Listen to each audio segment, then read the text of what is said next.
भारत एक ऐसा देश है जहां हिंदू की आबादी अधिक होने के बावजूद रामचरितमानस जैसे धर्म ग्रंथ पर विवाद हो जाता है। भारत एक ऐसा देश है जहां साधु संत की हत्या हो जाती है। भारत एक ऐसा देश है जहां महंत की पिटाई कर दी जाती है। भारत एक ऐसा देश है जहां किसी सत्ताधारी पार्टी का नेता ये बयान देता है, और खासकर वो शिक्षा मंत्री होता है, शिक्षा मंत्री बयान देता है कि भारत में जो रामचरितमानस हिंदू लोग उसकी गुणगान कर रहे हैं, उसका जो श्लोक है वो हिंदू में दलितों को छुआछूत की ओर बढ़ावा देता है और कहता है कि सवर्ण जो है वो उनके साथ हमेशा से आक्रामक बनकर रहे हैं। यानी कि भारत को दो पार्टों में बांटने की कोशिश करते हैं। वही दूसरी ओर कुछ पक्ष ऐसे भी हैं जो भारत को हिंदू राष्ट्र बनाने की कोशिश में लगे हुए हैं, मांग भी करते हैं, और मांग करना कोई गुनाह भी नहीं है। जब मेजोरिटी के आधार पर बांग्लादेश बनाया जा सकता है, पाकिस्तान बनाया जा सकता है, तो फिर भारत को हिंदू राष्ट्र क्यों नहीं बनाया जाता? बाकी ये दो मुल्क जो भारत से अलग हुए हैं ये तो इस्लामिक बन गए हैं। इस विषय पर बात करने के लिए लोग हैं हमारे बीच। हम पहुंचे हुए हैं सीपी, सहयोग कर रहे प्रदीप, मेरा नाम है गौरव झा। शुरू करते हैं आज की यह वीडियो। भारत को हिंदू राष्ट्र क्यों बनाना चाहिए? क्यों बनाना चाहिए? देखिए, मैं थोड़ा विस्तार पूर्वक शुरुआत करूंगा अगर आपके पास समय हो तो। देखिए, एक तो मानव निर्मित संविधान 2047 में बनता है, और उसके बाद अभी तक जो है 75 साल 76 साल 1947 में नहीं, 47 में नहीं, वो तो 50 में लागू हुआ, बट 2047 में 1947 में आज़ाद होने के बाद उस प्रक्रिया में कर कुछ चीज़ें अंग्रेज़ों से ली जाती है, उनका कुछ मॉडल जो है कॉपी कर यहाँ हम आपके बीच में आ जाता है। ठीक है। कोई इलेक्टेड गवर्नमेंट नहीं थी। देखिए, अब चर्चा होनी बड़ी ज़रूरी है इसमें, क्योंकि एक ऐसा देश में नैरेटिव बन गया कि कुछ चीज़ों के ऊपर बात करना ही मतलब पार्टियां भी घबराती हैं। देखिए, हित जुड़ा है सभी का, संविधान के साथ हित जुड़ा है सभी का, सभी उसको आंखें मूंद करके मानते हैं। मगर उसके बाद भी 70 साल 75 साल होने के बाद भी क्या हम इक्वलिटी ला सके? आज भी हम देखते हैं दलित वाला जो कॉन्सेप्ट है वहाँ पे आज भी हो रहा है। महिलाओं को एक साथ हम सशक्तिकरण की बात करने, क्या हम 100% कर सके? क्या हम 100% जो है क्राइम फ्री अपने भारत को बना सके? जो व्यवस्था अर्थव्यवस्था है, क्या हम पहले जैसे विश्वगुरु बना सके? ये आज जो है चिंतन करना, 75 साल हमने दे दिए हैं ना, एक चीज़ को दे दिए। अब आप कह रहे हैं कि हिंदू राष्ट्र क्यों होना चाहिए?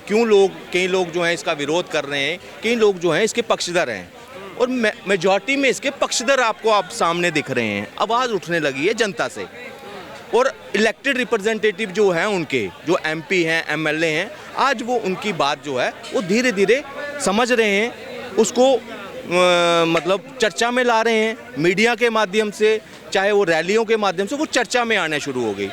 अब क्यों ज़रूरत आई कि पिछले जो 75 साल गए उसमें कहीं ना कहीं हिंदू को ना एक अलग उसको दबाने की कोशिश की गई। पिछली सरकारों की, जो पिछली सरकारें रही, उनका पूरा योगदान रहा कि हिंदुओं के जो अधिकार है ना उसको कहीं ना कहीं दबाया जाए।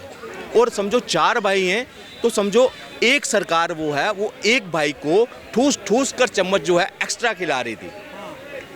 आप समझते हैं? अल्पसंख्यक, आप मेरे अल्पसंख्यक, सबको अल्पसंख्यक में सिर्फ एक, उसमें भी अगर सबको दिया जाता शायद किसी को दिक्कत नहीं होती, मगर सिर्फ एक। जब धर्म के आधार पर इतना बड़ा बंटवारा हिंदू जब सह चुका है, अपनी भारत माँ के जब टुकड़े वो सह चुका है, उसके बाद भी आपने दूसरा टुकड़ा तैयार करने के लिए जो पिछली राजनीतिक पार्टी थी उन्होंने क्या किया? प्लान ही ऐसा बना दिया, ऐसी व्यवस्था कानून की आड़ में थोप दी कि एक विशेष समुदाय को उसका लाभ मिल सके, उसके बीच में वो अपना एजेंडा चला सकें। मैं इसको एजेंडा कहूँगा, वो आपको दिखा भी, ये सिर्फ मैं नहीं कह रहा, ये प्रमाणिक वहाँ पे पूरा डॉक्यूमेंट निकला है। 2047 तक भारत को इस्लामिक राष्ट्र बनाना है, ये उनका जो है पूरा डॉक्यूमेंट था, पूरा एक प्लान चल रहा था। ये कौन लोग थे? ये वही लोग थे जो मुस्लिम पर्सनल लॉ का जो बोर्ड था उसका आनंद भी ले रहे थे कि पॉपुलेशन बढ़ाने में उसी लॉ बोर्ड के लॉस को यूज़ कर कि उसको तो कोई पूछा नहीं जाएगा। वो 4-4 बीवियां रख रहे थे। हम सबको इक्वलिटी पे नहीं लाए 100% रोजगार नहीं है आज के टाइम पे। हम बेरोजगारी चला रहे हैं ना, अगर तो वो नहीं होने के बाद क्या हमें लगता नहीं है कि हमें कुछ चेंज लाना चाहिए? हमारे पास सब कुछ था, इन्होंने क्या कर दिया? स्वामी प्रसाद मौर्य जैसे या चंद्रशेखर जैसे जो लोग हैं, ऐसे ही लोग पुराने हमारे हिस्ट्री में भी रहे, इतिहास में भी रहे, जिन्होंने कोई अगर शब्द दिया था ना, कोई आपके धार्मिक ग्रंथ में कोई लाइन लिखी थी ना, कोई शब्द था, उसका अर्थ निकालने की बजाय क्या निकाला? अनर्थ। कई ऐसे लोग थे, उसमें कुछ चुटपुट ऐसे कोई चीज़ हुई होगी जिसमें कोई भेदभाव दिखा होगा। क्या 100% आप उसको लेकर चलोगे? अगर एक आदमी कभी किसी के साथ कुछ हुआ हो, या एक कोई गांव में या एक शहर में कोई काल में, कोई ऐसी परिस्थिति में, चाहे वो गुलामी काल में हो, अगर कुछ हुआ, मैं ये दावे के साथ कह सकता हूँ, जब तक भारत में आक्रमणकारियों का आक्रमण यहाँ नहीं हुआ था, तब तक का भारत सोने की चिड़िया थी, 100% साक्षरता थी। साउथ की अगर लिटरेसी रेट थी, जो साउथ में उस वक्त 1835 की बात कर रहा हूँ, ये 100% थी। महिलाएं भी पढ़ती थी। जो आज ये फेमिनिस्ट है ना आज के टाइम पे, पुराने हमारे इतिहास को या हमारे ग्रंथों को कोसते हैं ना, वो जाकर पढ़ें उस चीज़ को। 1835, हमारी बात पे विश्वास नहीं आएगा, मगर जो यहाँ काले अंग्रेज हैं ना, वो वहाँ वाले अंग्रेज़ों की तो सुनेंगे ना। उनको बोलिए कि 7,32,000 गुरुकुल थे, हर एक गांव में गुरुकुल था यहाँ पे। क्या गुरुकुल में महिलाओं को पढ़ने का अधिकार था? बिल्कुल था। ये मैं कहना शब्द अर्थ निकालने, ये किसने मैनिपुलेशन की इनको? मुझे एक चीज़ बताइए, मैं आपसे ही पूछता हूँ, आपको बड़ा ऐसे अजीब सा आपने रिएक्शन दिया उसमें। ये जो शूद्रास थे, इनको ये जो भी इनका ट्रेड था, चाहे ये घड़े बनाते रहे, कुम्हार थे, लोहार थे, गोल्डस्मिथ से कोई भी थे, इनको वो ट्रेनिंग कहाँ से मिलती थी?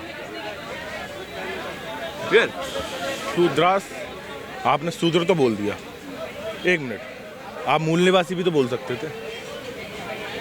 क्या शूद्र ही भारत का मूल निवास? बिल्कुल है। कैसे? 1500 ईसा पूर्व ब्राह्मण आए, उसके बाद अब इसका ब्राह्मण उसके बाद आए? ये मुझे तो जहाँ तक पता है नहीं। 1500 ईसा पूर्व भी तो आए मध्य एशिया से। हाँ, तो हिस्ट्री से ज्यादा तो ये भी तो समझना पड़ेगा कि ब्रह्मा का मुख से उत्पत्ति हो गई ब्राह्मण की। आप मानते हैं? हाँ, मैं मानता हूँ। फिर आप साइंस तो आपने पढ़ी नहीं? नहीं, बिल्कुल पढ़ा। इसका क्या मतलब? साइंस कई चीजों को नहीं मानता कि ये चमत्कार है। एक मिनट, साइंस आपने पढ़ा? हाँ जी। तो जीव की उत्पत्ति कैसे हुई? कैसे हुई जीव की उत्पत्ति? हाँ, आप बताएं। आपने साइंस पढ़ा? हाँ। मैंने नहीं पढ़ा, मैं तो अंगूठा टेक, मैं एजुकेटेड ही नहीं। बात अंगूठा टेक की नहीं, बात अंगूठा टेक की नहीं है, बात तो ये कही गई। देखिए, साइंस मैं जवाब देता हूँ, साइंस के अकॉर्डिंग अगर पहुंचे। हाँ, यही तो प्रोपोगंडा है ना, कि लड़ाना है। ये राजनीतिक तौर पर आप अपनी पूरी बात रखना, एक बार मेरी सुन लेना एक चीज़। आज क्या है, स्वामी प्रसाद मौर्य का बयान आता है रामचरितमानस के ऊपर, और ऐसी लाइन कोट करता है जिसके मतलब जो अर्थ निकाला जाता है ना, वो किसी संदर्भ में दिया गया है, मगर कोट क्या किया गया है? ताड़न के अधिकारी। इसी तरह से ये अभी ही क्यों, जब 1 साल बाद चुनाव आना बता। देखो, दिमाग सबके पास है, जो एजेंडा चला रहे हैं हम समझते हैं। यहाँ कौन एजेंडा चलता है? ये जो मूल निवासी वाला नया कॉन्सेप्ट लेकर आ रहे हैं ना, क्या है मूल निवासी? क्या है? मुझे एक चीज़ बताइए, क्या है मूल निवासी? इसका पहले कोई समझे। मैं ये बाबा साहब को तो मानते होंगे, उनकी एक बुक थी who were Shudras, then where is मूल निवासी कॉन्सेप्ट इन देयर? आप बताइए, मैंने पढ़ी है वो जी। वो तो वो राज वहाँ के शूद्रास कई जगह राजा तक, जो निषाद राज की अगर कहानी, हमारे पास तो कुछ करैक्टर है ना, हमने देखे हैं वो, मगर वहाँ तो लाखों लोग भी होंगे उस वक्त जो राज भी करते थे। मल्लाह कई ऐसे लोग थे जिन्होंने आज़ादी के टाइम पर भी 18 साल हमारी ये नहीं मानेंगे कि हमारी हिस्ट्री के साथ छेड़खानी हुई है। वहाँ छेड़खानी का ये नहीं मानेंगे। ये जो वो पढ़ाना चाहता था टीबी मकौले, या वहाँ पे जो मैक्स मुलर वो जो छोड़कर गया है ना, ये उनको मानेंगे। मगर जो अधिकृत आदमी जो धर्म ग्रंथ लेकर उस वक्त यहाँ तक लेकर आया, आप तक वेदास अभी तक पहुँचाए हैं, हमारे शंकराचार्य 4 बैठे हैं, वही सुरक्षित रख रहे थे ना ज्ञान। इन्होंने कभी उनके पास पूछा जाए कि कौन है मूल निवासी, कौन है शूद्रास, उनकी विशेषता क्या थी, वर्ण व्यवस्था की व्यवस्था क्या थी। आज गैप पैदा किया जा रहा है किसमें? अगर कोई ब्राह्मण की बात करेगा ना, उसको क्या कहेगा? शूद्र बोलकर कि यार ये इन्होंने शोषण किया है हमारा। एक मिनट, क्षत्रियों को बोलेंगे इन्होंने शोषण किया है, गैप पैदा करने की कोशिश की है, क्योंकि और मुद्दा नहीं है। तो फिर बात ब्राह्मण और मुद्दा नहीं है। फिर बात ब्राह्मण क्षत्रिय शूद्र वैश्य कैसे हो गई, क्यों हो गई? हाँ, मैं बता रहा हूँ कैसे हो गई। भाई आपके घर में 4 लोग हैं तो 4 ही लोग एक जैसी नौकरी करेंगे क्या? कोई व्यापार भी करेगा, कोई सरकारी जॉब भी करेगा, कोई अपना एनजीओ भी चलाएगा। तो वर्ण व्यवस्था क्या थी? क्या एक ही तरीके के इंसान से पूरा संसार बन जाता क्या? सारे लोग झाड़ू लगाने लगते तो सारे शूद्रों से संसार चल जाता क्या? वर्ण व्यवस्था का मतलब क्या था? भाई बिजनेस को डेवलप करना, साफ सफाई के संसाधन को डेवलप करना, लड़ाई के माध्यमों को डेवलप करना, और क्या थी वर्ण व्यवस्था? आपके घर में 4 लोग हैं तो 4 जिम्मेदारी उठाएंगे ना, कि नहीं उठाएंगे? अब मैं सुबह झाड़ू पोंछा कर रहा हूँ अपने घर का तो उस समय मैं शूद्र हूँ। मैं अपना व्यापार संभाल रहा हूँ तो उस समय मैं बनिया हूँ, वैश्य हूँ। और मैं अपने घर की तरफ से लड़ाई लड़ने जा रहा हूँ किसी पड़ोसी से जो बदतमीजी कर रहा है, मेरी घर की महिलाओं को छेड़ रहा है, तो मैं क्षत्रिय हूँ। ठीक है, तो आप व्यक्तिगत बात बोल रहे हैं। व्यक्तिगत नहीं, यही लागू होती है, लागू भी यही होती है, लागू होती है। एक मिनट, इनसे मैं सवाल पूछना चाह रहा हूँ। आज सरकारी जॉब में कोई दलित IAS बन जाता है तो क्या हिम्मत है किसी की तू तड़ाके से बात कर जाए उससे? या पुलिस प्रशासन में पहुंच जाता है कि उससे तू तड़ाके से कोई बात कर सकता है? आज के समय में जात पात कुछ नहीं है, कुर्सी जिसके पास है वो ही पावरफुल है। तो एक मिनट के लिए चाहे वो शूद्र हो चाहे वो ब्राह्मण हो। तो आप भैया जात पात भी और गरीब को कमालन दो। ठीक है 5 मिनट रुक जाओ बस। ठीक है कि पद की गरिमा है ना, सिर्फ जिसके पास पावर है वो ही पावर में है ना। तो अभी राष्ट्रपति आपकी है ना, राष्ट्रपति जी पावर में नहीं है क्या? एक मिनट, आपने क्या कहा? राष्ट्रपति आपकी है, तो आप मानते हैं ना कि राष्ट्रपति आपकी नहीं है? हमारी भी है। आप जातिवाद फैला रहे हो, मैं तो उसका जवाब दे रहा हूँ। हम तो कह रहे हैं सूत्र तो आपने बोला। वर्ण है, मैं मानता हूँ इस चीज को। आज भी वर्णों में अगर जिस दिन भारत का अगर फिर आप जातिवाद भी मानते हैं ना? आपका एक मिनट, आप जातिवाद भी नहीं मानते है, हैं ना? जातिवाद नहीं है, वर्ण व्यवस्था जातिवाद नहीं है, आपने बना दी जातिवाद। तो फिर मैं बता रहा हूँ, मैं करूँ? सुनिए, आज मौर्य किस जाति से है? अरे ये बता पाएंगे मुझे किस जाति से है? बता दें मुझे, बता दें। कुशवा जाति से। कुशवा जाति से है ना? तो रामचरितमानस के उन्होंने पन्ने फाड़ दी केवल इसलिए क्योंकि वो सनातनियों के बीच में है। उनकी हिम्मत थी बाइबल और कुरान को हाथ लगा लें। मानूंगा तब ना जब आप सही होंगे। बोल तो रहा हूँ, अभी आपने क्या कहा? राष्ट्रपति आपकी है। अगर जातिवाद पे चलेगा देश तो कभी तरक्की नहीं करेगा। हमारे एक सेकंड भैया एक सेकंड, हमने नहीं कहा। जैसे हमारे पड़ोस में, आप ये भी तो कह सकते हैं हमारे पड़ोस में हमारी है। जैसे शादी ब्याह होते हैं तो हिंदू के मुस्लिम के साथ में जाते हैं, तब तो हम भेदभाव नहीं करते और दोनों साथ में ही रहते हैं। ये भेदभाव कहाँ से पैदा हो रहा है? क्यों हो रहा भेदभाव? जैसे मुस्लिम हिंदू हम एक बगल में मकान रहते हैं और दोनों पार्टी में जाते हैं, बहन जो किसका खाना अच्छा चाट के चले आए वो हमारे में है। ये तो हमारी मोहब्बत प्यार है। अब क्यों हिंदू खतरे में आ गया? तो हिंदू मुस्लिम नहीं होना चाहिए, जो देश को लेके चल रहा है उसके साथ चलना चाहिए और नहीं बताना चाहिए मैं कौन सी भी रात। हिंदू अगर खतरे में नहीं बताना चाहिए मैं आपसे बात करता हूँ। एक मिनट, चाचा चुप हो जाओ। हिंदू अगर खतरे में नहीं आया तो हिंदू की मेजोरिटी होने के बाद अगर ये हिंदू राष्ट्र बन जाता है तो इससे क्या मुसलमान खतरे में आ जाएगा? अच्छा एक बात बताइए, जब देश आजाद हुआ, संविधान बना, तो भारत एक सेकुलर कंट्री है ना, धर्मनिरपेक्ष राज्य है, तो इसमें हिंदू राष्ट्र की बात कहाँ से आ गई? सेकुलर हिसाब से, फिर इस हिसाब से जी। क्या इस देश में मुस्लिमों का योगदान नहीं रहा आजादी में? बिल्कुल रहा। फिर आप कैसे हिंदू राष्ट्र बनाने की बात कर रहे हैं? बिल्कुल नहीं बांटा। ये कह रहे हैं फिर तो जाति के नाम। एक मिनट, धर्मनिरपेक्ष है हमारा देश, हमारा देश धर्मनिरपेक्ष है। किसने बनाया है? किसने बनाया? पूछो इनसे। बताइए। अच्छा एक बात, वो इलेक्टेड गवर्नमेंट थी उस वक्त, इमरजेंसी में ठोका गया ना वो। अच्छा एक बात नहीं थी। बताइए। एक मिनट, हमने उसको अरे नहीं मेरी बात, मैं आपको एक बात कहना चाहता हूँ। टुकड़े कहेंगे, अरे इन्हें कुछ नहीं पता, इन्हें ये पता अरे होना नहीं चाहिए। भाई साहब, एक मिनट प्लीज चुप करो। एक मिनट, कोई ऐसी वो नहीं है। इधर आइए। एक मिनट। इमरजेंसी की आड़ में इन्होंने सेकुलरिज्म शब्द हटाया, सबने माना, किसी ने विरोध किया उसका। आज कोई इलेक्टेड गवर्नमेंट आकर उसको हिंदू राष्ट्र कर देती है, कोई दिक्कत तो नहीं होनी चाहिए, सबको मानना चाहिए, मानना चाहिए। क्या दिक्कत है? जब हमारे पास अमेंडमेंट की है वहाँ पे आशंका कि हम अमेंडमेंट कर सकते हैं अपने कानून को, हमें बाबा साहब का ही कानून हमें अगर वो पावर देता है तो दिक्कत क्या है? आप उस वक्त अगर सेकुलरिज्म मान सकते हैं तो हिंदू राष्ट्र भी मान सकते हैं। जब पाकिस्तान अलग होता है तो अपने आप को मुस्लिम राष्ट्र घोषित करता है। 57 देश मुस्लिम राष्ट्र हैं, ठीक है। एक देश अगर हिंदू राष्ट्र होता है तो किसी को क्या दिक्कत है? अगर किसी को दिक्कत है तो मुंह छुपा के गद्दे के पीछे बैठ जाए, पर ये देश हिंदू राष्ट्र बनेगा और डंके के चोट पे बनेगा। कोई रोक सकता है तो रोक ले।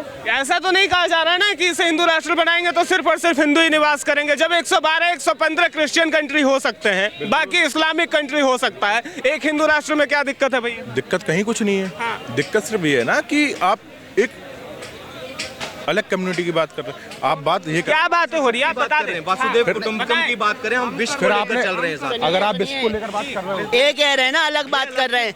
जो 4 वर्णों को एक साथ लेके चल रहा हो तो वो सेकुलर तो है ही। सनातन से बड़ा सेकुलर ही नहीं है। जो हर नीचे से लेके ऊंचे तबके तक सबको एक साथ लेके चल रहा है, सबके साथ मेल जोल बढ़ा रहा है, सबके घर।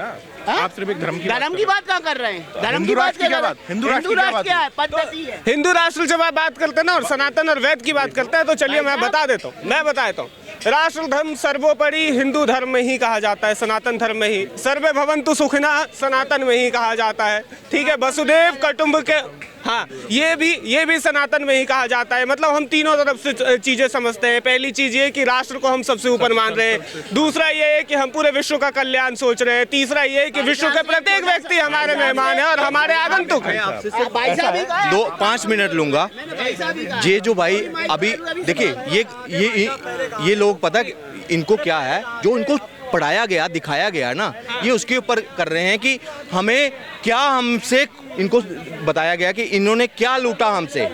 इस तरह की बात करते हैं इनके दिमाग में। अब मैं आपको बताता हूँ, वर्ण व्यवस्था को दुश्मन मानने वाले जो इनके सामने परोसते हैं कि ये दुश्मन थे, ब्राह्मण दुश्मन थे, फलाना, मैं उनको बोलता कि वर्ण व्यवस्था से दूरी बनाकर सबसे ज्यादा अगर किसी ने खोया है ना तो ये शूद्र समाज ने खोया है। मगर अब पता क्या है, समय आ गया एक होने का। यहाँ हिंदू राष्ट्र की बात हो रही है, सबको साथ लेकर चलना है। ये जो मुस्लिम भाई हैं, आज क्या कर दिया अंग्रेजों ने, क्या कर दिया, हम इनके हाथ से हुनर छीन लिया। इनको गुलाम बनाने के लिए ऐसी एजुकेशन पॉलिसी दी इनको कि ये हमारे गुलाम बनकर निकलें। आज क्या है, ग्रेजुएट कर PhD करने के बाद भी हमारा युवा क्या करता है, किस तरह भाग रहा था पता है? नौकरी, जॉब चाहिए, मुझे नौकरी चाहिए। अरे जो कोई ऐसी व्यवस्था विश्व में आज इतने साल होने के बाद भी, बड़ा आधुनिक कहते हैं ना हम विश्व में, ऐसी एक तंत्र बताओ, ऐसी एक किसी देश की बताओ जिसमें अभी बच्चा भी पेट में है और उसका रोजगार सुरक्षित है, जो जब भी बाहर आएगा अपना एक घर का उसका व्यवसाय होगा। अगर कुम्हार के घर पैदा होता तो वो घड़ा बनाना सीखता। अगर लोहार के घर पैदा हो रहा है तो उसको लोहार का काम आता ही आता, क्योंकि वो बचपन से देख रहा है अपने घर में। लद्दू उद्योग था ना हमारे घर पे, घर में। आज सरकारें उसी को स्किल इंडिया के तहत आपको दे रही है। आज आकर आप भी पुराने ग्रंथ को ही पकड़ रहे हो, उसी धर्म को फॉलो करने, उसी वर्ण व्यवस्था पे कि आपके हाथ में हुनर दिया जाए, आप सेल्फ डिपेंडेंट बने जाओ, तो क्या दिक्कत है?